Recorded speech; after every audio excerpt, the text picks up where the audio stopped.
오늘 말씀은 사랑받는 자의 새 옷이란 제목으로 이 골로새서 말씀을 이어가기를 원합니다. 그리스도라는 성경의 일관성, 예수 그리스도를 성경에서 만나게 됩니다. 구약이든 신약이든 예수 그리스도의 이름으로 하나 됩니다. 이 수요 예배 때는 구약을 나가고 금요 예배 때는 신약을 나가는데, 그 가운데 우리가 성경을 읽는 눈이 열려지게 되면 구약이든 신약이든 그리스도를 발견하게 된다라는 것이죠.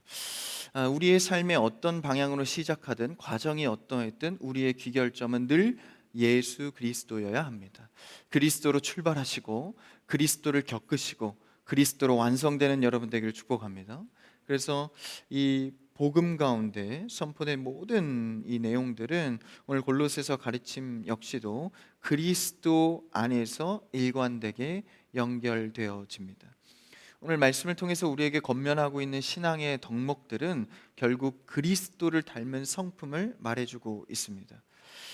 지난 시간에 우리가 배웠던 것은 이 어둠 가운데 살았던 옛사람의 습관을 벗어버리고, 이 벗는다는 표현이 굉장히 중요한데, 우리가 이제는 완벽하게 벗어버리고, 저번 주 말씀에 죄 죽이기, 영 살리기의 말씀의 제목이었는데, 끊어내는 것이죠. 명확하게 끊어내고 땅의 것에 머물지 말고 위를 바라며 이 하나님의 새 옷을 입어야 한다라는 것이죠.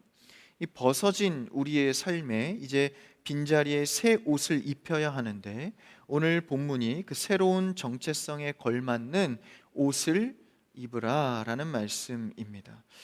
새 삶에 맞는 양식에 우리가 어떤 옷을 입어야 할지를 제시해주고 있는데요. 한번 오늘 말씀의 첫 절을 다시 한번 읽어볼까요? 본문 첫 절입니다. 시작. 그러므로 너희는 하나님이 택하사 거룩하고 사랑받는 자처럼 긍휼과 자비와 겸손과 온유와 오래 참음을 옷 입고. 오늘 말씀은 이제 한 절 한 절 좀 많은 주제를 담고 있습니다. 그래서 이게 천천히 우리가 하나하나씩 살펴보기를 원하는데, 이 새로운 정체성이 우리에게 부여됐습니다. 무엇입니까? 하나님의 택함 받은 자, 그리고 그 자는 어떻습니까? 거룩하고 사랑받는 자다. 여러분, 우리는 하나님께서 택하셔서 거룩하여지고 사랑받는 자인 줄 믿습니다. 세상의, 가족의, 혹은 또 관계의 수많은 사랑을 받지 못했어도 우리가 좌절하지 않을 것은 전적이고 영원한 주의 사랑을 받은 자다라는 것입니다. 이것이 지금 사도 바울이 골로새 성도들을 향해서 전하고 있는 선포의 말씀입니다. 하나님이 택하여 주셨고 너희를 거룩하게 하시고 사랑을 주신다라고 말하고 있는 것이죠. 이 표현은 사실 우리 입장에서는 그냥 너무나도 자연스럽고 은혜스러운 말씀일 수 있지만, 당시의 사람들에게는 굉장히 위험하고 충격적인 발언일 수 있습니다. 왜냐하면 특별히 유대인들에게는 자신들만이 선택됐다는 이 선민 사상을 갖고 있었기 때문에, 이 배타적인 신앙관 속에서 이 이방인 골로새 성도들에게 너희를 택하였다, 심지어 너희는 거룩하다, 그리고 사랑받고 있다라는 발언은 굉장히 유대인들에게는 불편하고 충격적인 발언인 것이죠. 오직 유대인들만 누렸던 전유물인 택함 받은 백성, 이 골로새 성도들에게 심지어 유대인이었던 사도 바울이 선포하고 있는 겁니다. 택했다라는 것까지도 어떻게 좀 이해해 보려고 하는데, 거룩하다, 유대인들에게 가장 중요한 게 거룩성이죠. 근데 그들의 거룩은 그리스도로 거룩한 것이 아니라 율법을 수여받아서 그것을 갖고 이행하고 있다는 것에 거룩을 느끼죠. 이런 거룩함과 심지어 전적인 사랑을 받고 있다는 이 메시지는 이 3단 콤보입니다. 택함과 거룩함과 사랑. 이 유대인들이 받았을 충격과 이 마음의 분노는 꽤 컸을 것입니다. 그래서 이런 정통 유대인들이 들었을 때 이 불편한 말을 서스럼 없이, 아니 오히려 의도적으로 사도 바울이 전하고 있는 것이죠. 이것을 사도 바울이 몰랐을 리 없습니다. 왜냐하면 유대인 중에 유대인이었기 때문에 당연히 그들에게 미칠 영향력들을 알고, 아니 그들이 이제 패러다임을 바꿔야 한다는 것을 알고 의도해서 전하고 있는 것이죠. 그러니까 바울이 이 용어들을 사용한 것은 구원의 근거가 혈통이나 국가주의에 있지 않고 오직 하나님의 영원하신 예정과 작정의 선택에 있다는 것을 천명하고 있는 것입니다.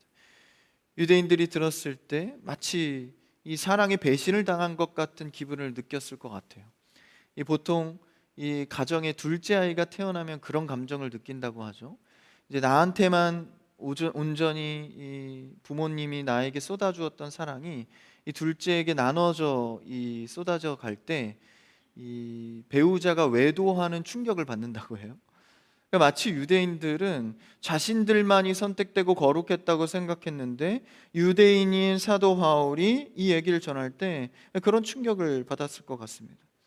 그러니까 개혁주의 신학에서도 이 선택은 인간의 어떠함이 아닌 하나님의 전적인 주권적 은혜다라고 결정하고 있는데 이 얘기가 이제 오늘날에는 신학적으로 받아들여지지만 당시에 이제 교회의 태동이 시작되는 상황 가운데 매우 충격적이었다라는 것이죠. 그래서 전적인 그리스도의 은혜로 구원을 받는 것, 그러므로 그리스도의 보혈로 우리는 거룩해지고 사랑을 받는다.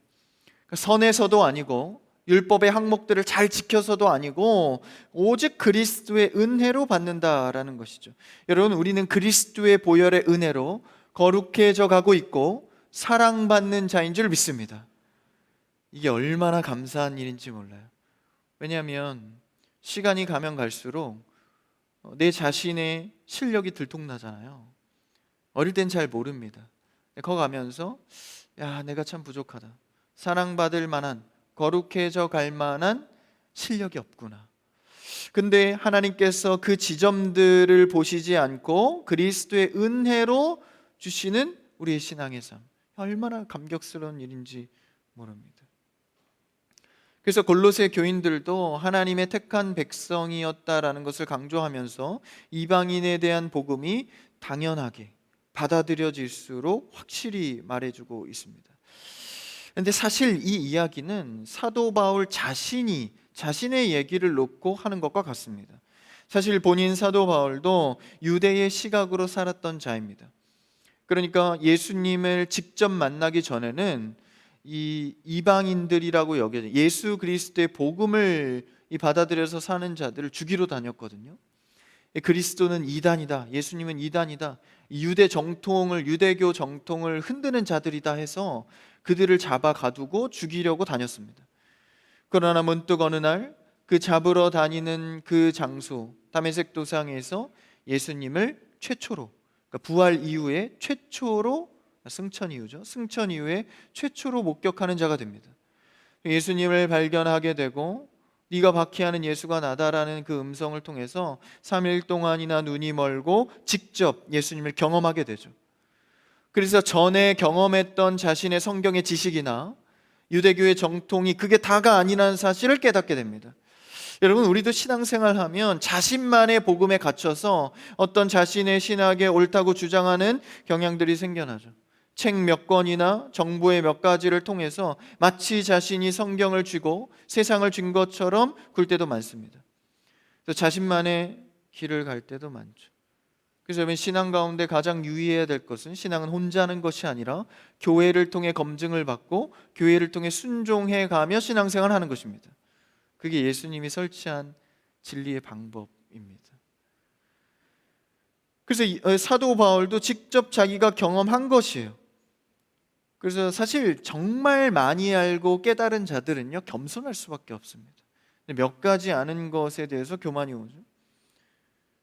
어쨌든 주 안에서, 사랑 안에서 이 경험하게 된 사도 바울은 자신이 알고 있는 신앙이 다가 아니라는 것을 깨닫게 되죠. 진짜 진리이신 그리스도를 만나게 됩니다. 여러분, 우리는 날마다 주 안에서 신앙이 갱신되어야 될 줄 믿습니다. 갇히시면 안 됩니다. 자꾸 새 은혜, 새 노래가 내 안에서 일어나야 합니다. 주님이 주신 오늘의 새 은혜, 여러분 말씀을 통해서 여러분 신앙에 또 새 은혜를 받는 이 밤 되시기를 축복합니다. 그래서 기도 응답도요, 기도 제목도 자꾸 갱신하셔야 돼요. 새 은혜를 또 이렇게 주시는구나. 그 힘 아니면 내 힘으로 살아갈 수 없기 때문입니다. 우리 개혁주의 신학에서는 이렇게 명제하고 있습니다. 안다고도 하지 말아라. 모른다고도 하지 말아라. 주님이 알려주시면 알 수 있다고 해라. 그러니까 여러분, 우리는 주님이 알려주셔야 알 수 있는 존재입니다. 내 자신의 모든 지식은 이 사도 바울이 배설물로 여겼습니다. 주님 만난 이후의 지식이 참이구나 깨닫게 되는 것이죠. 여러분, 우리는 예수 그리스도를 통과한 지식을 얻기를 축복합니다. 진짜를 가져야 하는 것이죠. 우리 개혁주의 신학의 참 어른인 박윤선 박사님이 있습니다. 한국 보수 신학의 거두라고 할 만큼 큰 어른이죠. 근데 그 박윤선 박사님의 굉장히 유명한 일화가 있습니다. 우리 원래 보수 이 신학 쪽에서는요, 이 방언에 대해서 굉장히 회의적이거든요. 당시에는 굉장히 옛날이니까 뭐 1940년 막 이럴 경이니까 굉장히 더 보수적이었겠죠. 사도 시대가 끝나면서 성경이 완성되었으므로 뭐 방언이나 신유의 은사는 오늘날 이 초자연주의 은사를 더 이상 취하지 않는다 뭐 이러면서 이런 보수적인 신학의 입장을 고수하셨는데, 이제 수십 년이 지나고 나서 박윤선 박사님은 이 한국인 최초로 성경 66권을 다 주석한 40년 동안 주석한 분이십니다. 그러니까 아직까지도 66권을 한국에서는 한 사람이 다 주석한 경우는 없거든요. 그래서 지금도 이 목회자분들은 박윤선 박사님의 이 주석을 참고하곤 하죠. 그랬던 분이 수십 년의 시간을 지나면서 개인의 기도 생활 속에서 강력한 성령의 임재로 방언을 하게 됩니다. 그래서 본인도 충격을 받은 거예요. 그래서 수십 년이 지나고 나서야 이 총신대 강당에 서서 제자들과 수많은 교수들 앞에서 이렇게 고백합니다. 제가 그동안 방언에 대해서 잘못 가르쳤습니다. 죄송합니다. 그래서 굉장히 큰 파란을 일으켰던 적이 있는데, 이런 신학적인 것에는 늘 오류가 일어날 수 있죠. 근데 그것을 경허히 인정하고 자신이 방언을 하게 되고 이게 틀렸다는 것을 알게 됐습니다. 그래서 많은 나이에도 불구하고 다시 성경을 연구하게 된 계기가 됩니다. 이처럼 우리가 어떤 자신의 지식의 생각에 갇히면 성경과 그리스도를 통과하지 않고 자신의 주장을 하게 됩니다. 그래서 박윤선 박사님을 통해서 한 가지 배우게 된 것은, 학문을 통해서 내 신앙을 고집하는 것이 아니라 그리스도를 통과하여서 이 하나님을 진짜 만난 것을 통해서 신앙을 하는 것이죠. 그래서 오늘날 성경이 방언을 명시적으로 금하지 않으며 오늘날도 하나님께 필요하시다면 은사를 받을 수 있다라는 견해로 수정되었습니다. 여러분, 신앙은 책상에서 하는 것이 아니라 무릎으로 한다는 것을 몸소 보여준 것이죠. 사도 바울이 그렇습니다. 몸소 그리스도를 만나고 나서 야, 내가 아는 복음이 다가 아니구나, 정말 그리스도 안에서가 참 진리구나를 깨닫게 되는 것이죠. 여러분, 그래서 우리는 신앙 안에서도 뭔가 결정적으로 내가 스스로 제안하지 마시고 성경의 광범위한 실체를 발견하는 여러분 되기를 축복합니다. 그래서 유대교 사상이 너무 짙었던 이 초대교회의 상황 가운데에 이 신학을 넘어서 그리스도 안에서 복음이 전제될 수 있다라는 것을 가르치고 있는 것이죠. 여러분, 복음을 제한하지 마십시오. 내 생각 속에서 복음을 제한하지 마십시오. 그래서 여러분 가정과 주변 이웃과 관계들 속에서 내가 봐도 내 아빠는, 내 엄마는 안 돼, 내 아내는, 내 남편은 교회 가긴 어려울 것 같아, 제한하지 마십시오. 성경의 말씀을 의지하시고 주 그리스도의 능력을 힘입어서 기도하십시오. 그리스도를 통과하면 복음의 문이 열려질 줄 믿습니다. 나도 알 수 없는, 제한할 수 없는 그리스도의 은혜가 있다라는 거예요. 그래서 그 은혜 가운데 12절에 하나님이 이방인도 택하시고 그리스도를 통해서 거룩하게 하시고 사랑을 입히셨다라는 것이죠.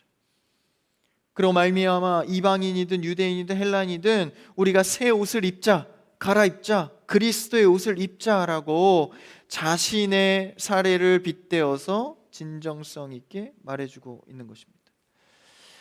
사실 대화할 때도요, 어떤 타인의 이야기를 할 때 그 감정에 이입해서 말하는 경우가 많죠. 사실 다른 상황과 다른 사람을 이야기하는 것 같지만 자신의 이야기를 할 때가 많습니다. 마찬가지로 사도 바울이 사실 이 교회를 향하여서 어떤 신학의 이 주제를 이야기하는 것 같지만 자기 이야기하고 있는 거예요. 내가 예수님 믿고 이렇게 변하였다. 그리고 이제 우리가 갈아입어야 할 5가지 신앙의 덕목을 소개하고 있습니다. 그러면서 12절에서 뒷절에 보시면 하나님이 택해서 거룩하고 사랑받는 자처럼 뒤에가 나오죠. 긍휼과 자비와 겸손과 온유와 오래 참음을 옷 입고, 새 옷을 입는 이유, 그러니까 새 옷을 입고 끝나는 것이 아니라 이제 실제적으로 우리가 취해야 할 덕목들이 있다라는 거예요. 하나님의 사람으로서 새 옷을 입었다면 이제는 어떻게 살아가야 할지가 이제 주어지는 것이죠. 이것은 단순히 하나님이 우리를 윤리적인 도덕적인 사람으로 만드는 것 자체에 목적이 있는 것이 아니라 우리가 구원의 완성의 영역, 구원의 영역으로 인도해가는 자연스러운 필연적인 길입니다. 그래서 이 5가지의 성품의 옷을 입는 것은 그에 걸맞는 자연스러운 수순이다라는 것이죠. 그래서 우리가 옷을 입을 때에도, 실제 우리가 옷을 입을 때에도 그 상황에 맞는 걸맞는 옷을 입잖아요. 그게 자연스러운 일입니다. 뭐 집에서 이렇게 편하게 입고 있다가 이제 밖에 외출을 하거나 좀 좋은 데를 가면 이제 옷을 갈아입잖아요. 그대로 그냥 가는 것은 어울리지 않죠. 우리가 이제 하나님의 자녀로 새 사람이 된 것을 인침받았으면 당연스럽게 그에 어울리는 옷을 입고 나가게 되는 것입니다. 오늘 그 덕목의 옷을 5가지로 말해주고 있는데, 첫 번째는 긍휼과 자비입니다. 이게 한 묶음으로 연결이 되는데, 그러니까 타인의 필요와 슬픔에 이 반응하는 깊은 감정이죠. 이것은 결국 대인 관계를 말하고 있습니다. 여러분, 우리의 신앙은 나 혼자 잘 먹고 잘 살고 나 혼자 새로워지는 게 아니라 나를 통해서 이 긍휼과 자비의 영역으로 나아가야 하는 것이죠. 여기서 말하는 긍휼은 이제 이 타인에게 느껴지는 나의 감정입니다. 그래서 좀 못 지나치는 경우들 있잖아요. 긍휼의 마음이 많은 사람들이 그러한데 이제 잘 보고 잘 들리는 사람들이 있어요. 무언가 그의 사정이 더 깊이 있게 보이고 무언가 남이 듣지 못하는 소리를 듣고, 그럼 여러분, 이런 자들은 긍휼의 은사가 있는 자들입니다. 이 긍휼의 마음으로 사람을 대하게 되는 것이죠. 이 긍휼이 발전해 나가면 오늘 2번째로 자비가 됩니다. 이 자비는 특별히 인간적인 호의를 넘어서 하나님의 선하심, 하나님의 속성이죠. 헤세드입니다. 하나님의 속성을 닮아가는 것입니다. 그러니까 자연스럽게 발현되는 것이죠. 십자가의 자비도 우리를 위해서 베풀어 주신 주의 은혜잖아요. 그러니까 긍휼의 마음이 들어오면 그럼 자비로 나아가게 된다라는 거예요. 그래서 결국 하나님이 자신의 아들을 우리에게 보내주신 자비를 보여주시잖아요. 그래서 긍휼과 자비는 하나님의 속성 중 하나로 대인 관계에서 발생하는 일들입니다. 여러분, 우리는 영혼을 위하여 긍휼과 자비로 대하는 여러분 되기를 축복합니다. 이 마음의 옷을 입는 것이죠. 이 옷을 입는 것은요, 우리가 하나님 앞에 이 선해지기 위해서만은 아닙니다.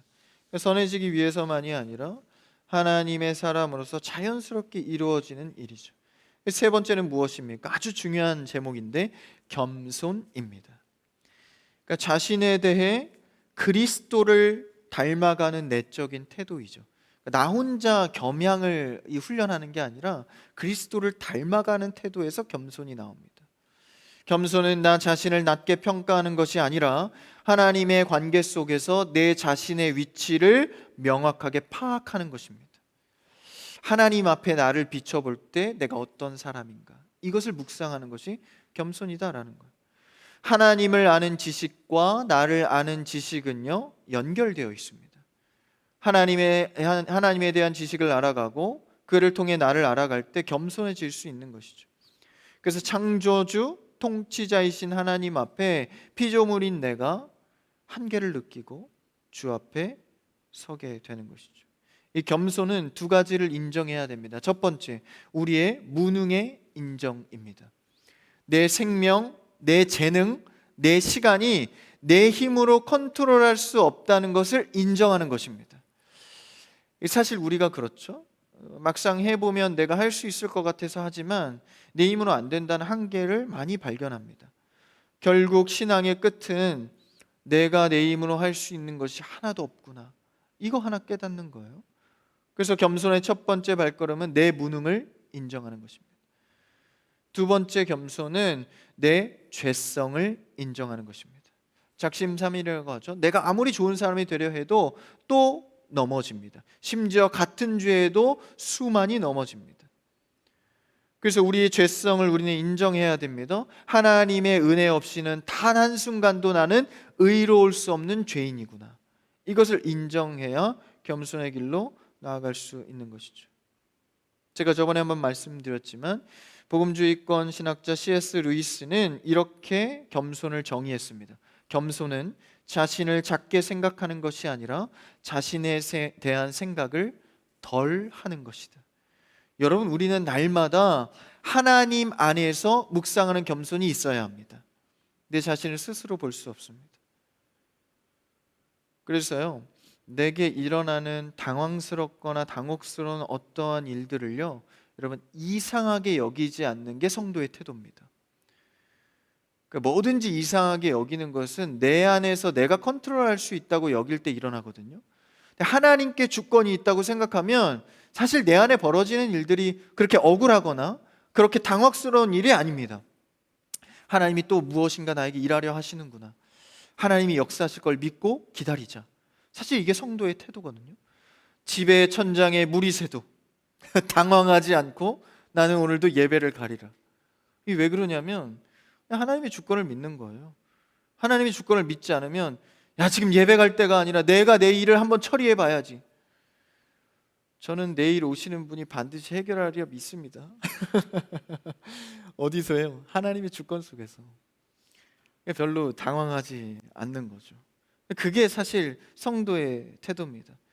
도무지 주변에 일어나는 일들이 설득도 안 되고 이해가 안 될 때 얼마나 많습니까? 저도 인생에 충격적이고 이해가 안 되는 일이 굉장히 많습니다. 심지어 지금도 아무리 고민해봐도 아직도 그 이유를 찾지 못한 일투성입니다. 내가 잘못한 것도 없는데 왜 이런 일이 일어나야 하지? 나는 그냥 주님께 헌신하며 살아왔을 뿐인데 왜 이런 일이 일어나지? 지금도 이유를 모르는 것 투성입니다. 그럴 때 욥기서를 보면 굉장히 큰 위로를 받습니다. 욥이 어떤 잘못을 했나요? 당대의 의로운 자였습니다. 하나님을 섬기며 예배했던 자죠. 그런데 순식간에 그의 가족들은 몰살을 당합니다. 재산을 한순간에 잃고 질병으로 괴로운 인생, 친구들도 저주하고 욕할 만큼 저 밑바닥의 삶으로 전락하게 됩니다. 근데 욥은요, 계속해서 그냥 기다립니다. 그 속에서 하나님이 갑자기 나타나셔서 욥아, 너에게 일어났던 일은 이러이러했기 때문이야 라고 이유를 설명하지 않으세요. 그리고 뭐라고 결론합니까? 하나님의 주권 속에서 하나님이 이 세상을 어떻게 통치하고 계시고 하나님이 너를 어떻게 이끌어가고 있는지, 그냥 내가 주권자 창조주인 것을 드러내십니다. 그것으로 끝난 거예요. 아직도 이유는 몰라요. 욥이 왜 그런 심판을 받아야 했는지. 그러나 때가 되매 하나님이 드러내시고 그 주권적인 창조주가 드러나시면서 그의 인생이 회복됩니다. 그러니까 십자가 앞에 선 자는요, 억울할 것도 없고 자기 의를 내세울 것도 없습니다. 그냥 하나님의 주권을 믿는 것입니다. 여러분, 너무 많은 이유를 찾으려 하지 마세요. 너무 많은 명분을 찾으려 하지 마십시오. 주권적인 하나님을 믿음으로 나아가는 신앙 되시기를 축복합니다. 믿고 나아가면 하나님의 때를 보게 될 것입니다. 그래서 우리는 고백해야 돼요. 늘 나는 아무것도 아닙니다. 주님의 은혜가 있어야 됩니다. 나는 아무것도 못합니다. 주님의 때가 필요합니다. 욥이 그렇게 믿음으로 나아갈 때 결국 주권의 하나님을 깨닫게 되는 것이죠. 오늘 이 밤 욥에게 임한 주권적 하나님이 우리의 마음에 임하셔서 겸손의 신앙생활 하는 여러분 되기를 축복합니다. 우리 이 찬양을 한번 해볼까요? 이 말씀을 기억하면서 나는 아무것도 아닙니다, 이 고백을 우리 천천히 주 앞에 한번 같이 드리기를 원합니다. 나는 아무것도 아닙니다. 주님의 사랑이 없으면 나는 아무것도 모릅니다. 주님의 지혜가 없으면 우리 한 번 더 나는 아무것도 못합니다. 아무것도 못합니다. 주님의 능력이 없으면 나는 한순간도 못 삽니다. 주님의 생명이 없으면 아멘. 이제 내가 사는 것 아니요 그리스도 내 안에 사시니 오직 그의 생명이 나의 생명 나의 모든 날들도 주의 것 나는 오직 한 분 바랍니다. 나의 아버지 나의 구원 나의 주. 아멘. 우리가 아버지라 부를 수 있는 오직 그 한 분만 바랄 때 내 힘이 아닌 주님의 힘으로 살아가게 될 줄 믿습니다. 주님의 힘으로 살아가는 게 좋습니다. 나는 늘 한계가 있고 무능하기 때문이죠. 그래서 그 겸손으로 살아가야 하는 것이 우리가 하나님의 새 사람의 옷을 입은 자의 모습이다라는 것이죠. 네 번째, 다섯 번째로 가볼까요? 이게 한 묶음으로 보면 좋습니다. 온유와 오래 참음입니다. 그러니까 자비와 긍휼 앞에 이제 타인에 대해서 자비와 긍휼을 베풀 때 사실 타인의 반응이 그렇게 좋지 않을 수 있습니다. 그래서 늘 긍정적이지 않은 사람들의 반응 속에서 우리는 늘 긍휼과 자비를 베풀어야죠. 그러니까 예수님이 우리에게 그 큰 은혜를 베푸셨지만 그 긍휼과 자비만큼 우리가 보답을 합니까? 못하죠. 늘 배신하고 죄악 가운데 허우적될 뿐입니다. 사람들도 마찬가지라는 거예요. 우리가 성도로서 많은 긍휼과 자비를 베풀지만 이 돌아오는 반응이 긍정적이지 않을 때가 허다합니다. 그럴 때 성령의 다스리심 안에서 우리는 온유와 오래 참음을 유지해야 한다라는 것이죠. 그래서 온유한 심정으로 오래 참음으로 해야 한다라는 것입니다. 이 오래 참음의 주제가 이 성도의 참 큰 이슈인데 저도 성향적으로 사실 인내, 오래 참음은 좀 자신 있는 편입니다.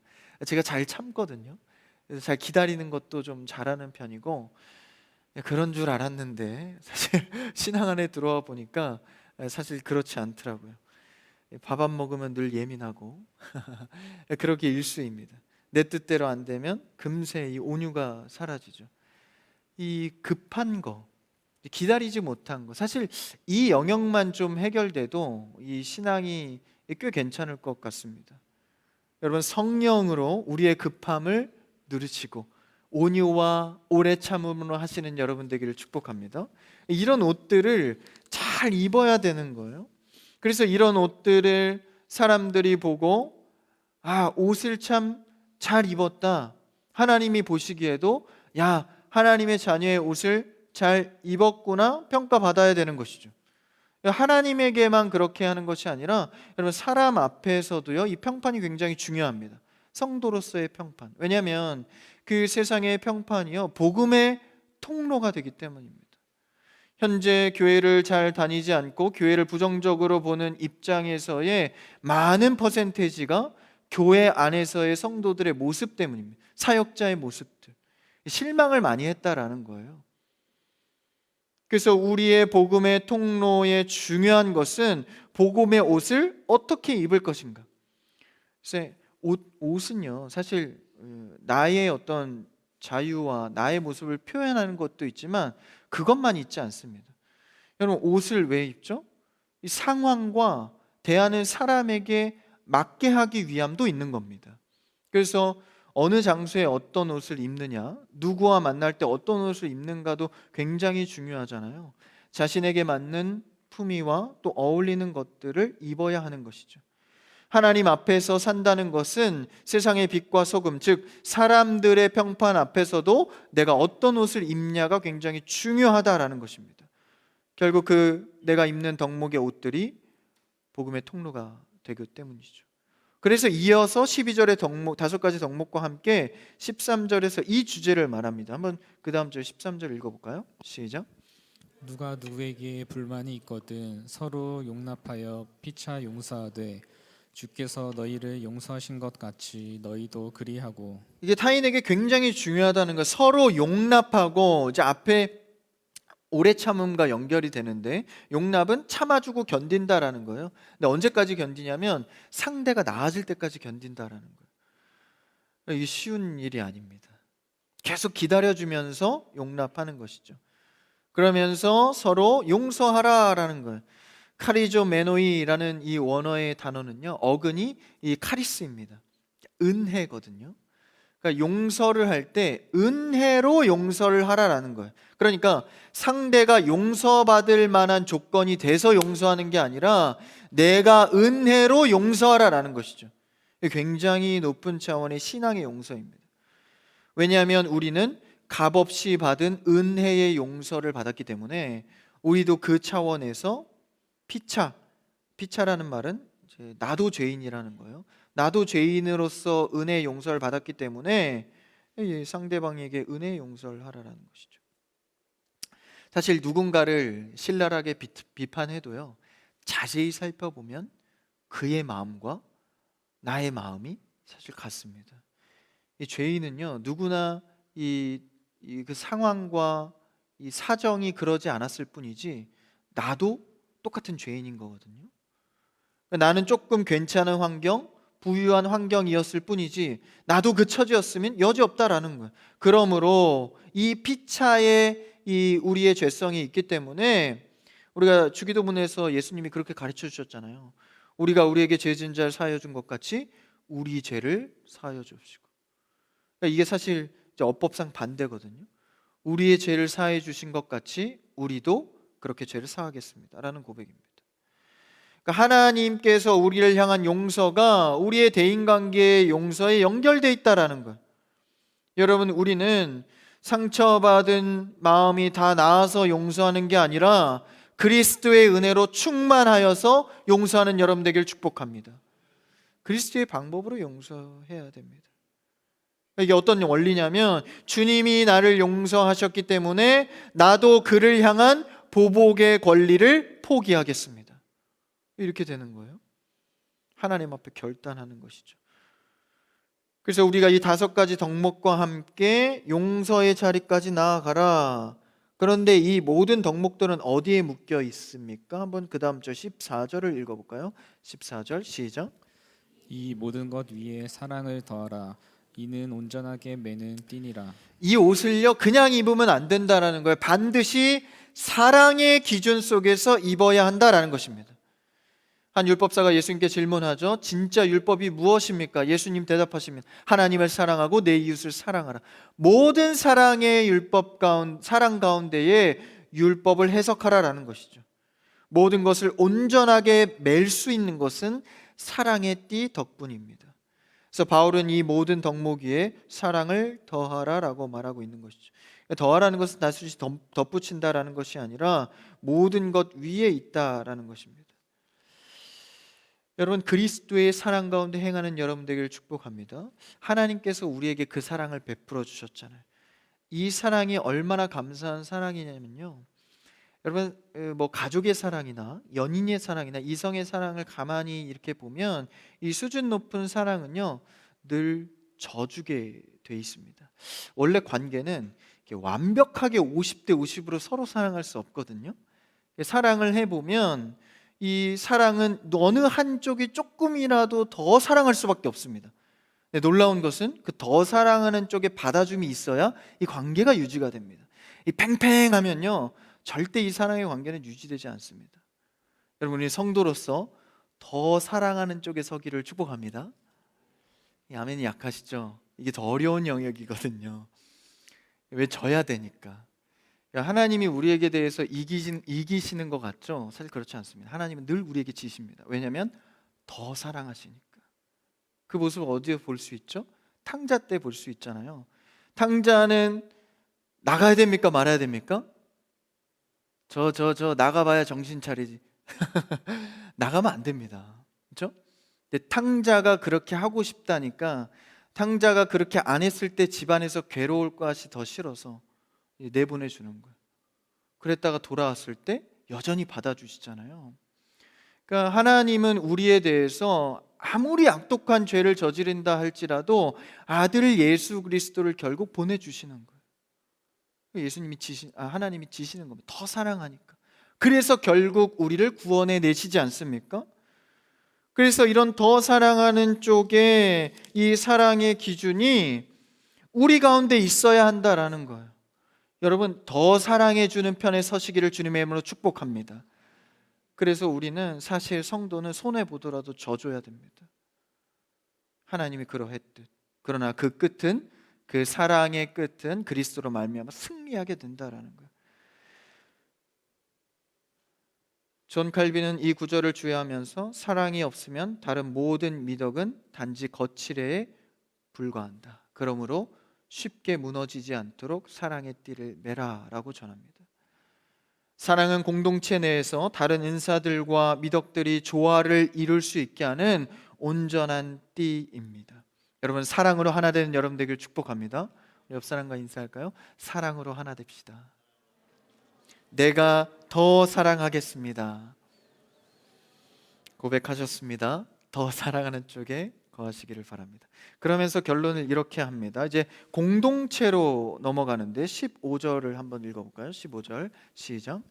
그리스도의 평강이 너희 마음을 주장하게 하라.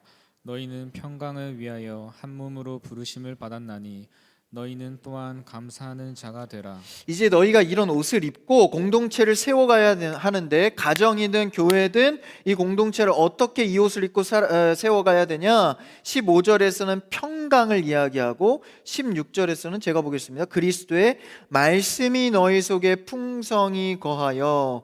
그러니까 공동체를 다스리는 두 가지는 평강과 말씀이다라는 거예요. 그러니까 이 옷을 입고 이제 어떻게 해야 되냐면 공동체적 평강을 이루어가야 한다라는 거예요.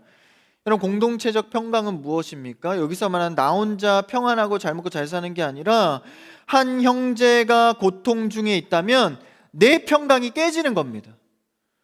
여러분 교회 안에서 성도가 어려움을 당하면요 나도 평강이 깨지는 거예요. 그러니까 우리가 주 안에서의 성도가 평강을 이루는 것이 나의 평강이 됩니다. 하나 되어져 있다라는 것이죠. 그리스도가 주시는 평강은 모두가 하나 되어 연결되어져 있다라는 것이죠. 그가 아프면 내가 아픈 거예요. 그래서요 우리가 교회 안에서 아무리 하고 싶은 일이 있고 주장적이라 할지라도요 어떤 형제나 자매가 평강을 이루지 않는 일이 된다면, 마음이 어려운 일이 생긴다면 중단하셔야 됩니다. 여러분 그리스도의 평강을 이루는 교회, 가정 되기를 축복합니다. 평강이 깨질 것 같으면 멈추셔야 됩니다. 그 16절에서는 말씀이 풍성하게 거하여야 한다. 이 옷을 입고 이제 말씀 가운데 거하여야 한다라는 거예요. 이 에베소서에서는 이것을 성령으로 강조했지만 골로새서에는 말씀을 강조합니다. 그래서 건강한 교회는 항상 두 가지의 다림줄을 확인해야 됩니다. 첫째는 우리는 그리스도의 평강이 지배하고 있는 공동체인가? 두 번째는 우리는 하나님의 말씀에 뿌리를 두고 있는가? 이 두 가지의 줄이 잘 잡힐 때 교회는 세워져 가는 것이죠. 그러면서 17절 결론을 한번 읽어봅시다. 17절 시작. 또 무엇을 하든지 말에나 일에나 다 주 예수의 이름으로 하고 그를 힘입어 하나님 아버지께 감사하라. 오늘의 결론입니다. 무엇을 하든지 다 주 예수의 이름으로 하라. 할렐루야. 여러분, 예수 그리스도를 통과하는 여러분 되길 축복합니다. 이 옷을 입고 어떤 행함을 할 때 그리스도를 통하여서 하는 것이죠. 당시 사람들은 자기를 증명하기 위해서 어떠한 유력한 곳에 서는가를 중요시 여겼습니다. 어디 라인에 설 것인가, 어디 편에 붙을 것인가. 지금도 마찬가지. 오늘날에도 엘리트 출신, 지역, 어느 학교냐, 어느 직장이냐, 어느 출신이냐, 어느 파냐, 여러분 이런 것들을 많이 주장합니다. 그런데 여러분, 우리는 모두 다 그리스도 안에서 하나 돼야 될 줄 믿습니다. 사실 어느 파냐 이 갈라치기 하는 거는요, 이미 2000년 전에 다 한 겁니다. 교회에서 아볼로 파냐, 게바 파냐, 예수 파냐, 그렇죠? 신약의 성도들이 다 했던 거예요. 중단하셔야 됩니다. 이 트렌드가 바뀌었어요. 어느 파냐가 아니고 그리스도 안에서 하나 되어야 합니다. 그래서 여러분, 자꾸 세속적인 구분 자꾸 하지 마세요. 집사님 몇 살이야? 집사님 어디 고향이 어디야? 전라도야? 이런 거 하지 마십시오. 예수 그리스도에서 하나 되어야 될 줄 믿습니다. 그리스도 안에서 하나됨이 가장 이 영원한 사랑 안에 거하는 길입니다. 무엇을 하든지 말에나 일에나 다 예수 이름으로 하라는 거예요. 여러분, 어떤 봉사를 하든지 교회 안에서 예수 이름을 하십시오. 출신으로 하지 마시고, 나이로 하지 마시고, 은사로 하지 마시고 그리스도의 이름으로 하십시오. 야, 이거 예수님이 기뻐할 것 같아. 집사님 나랑 같이 한번 해보자. 우리 그리스도 안에서 받아주자. 그리스도의 사랑으로 해야 한다라는 것이죠. 세상의 가치관이나 편가르기에 매몰되지 마십시오. 우리는 오직 예수 라인에 서 있는 자들입니다. 그래서 십자가의 방식을 붙잡고 하나님의 사랑받는 자답게 오늘 말씀의 수많은 덕목의 새 옷을 입으시고 살아가는 모든 성도와 가정, 교회 되시기를 주님의 이름으로 축복합니다.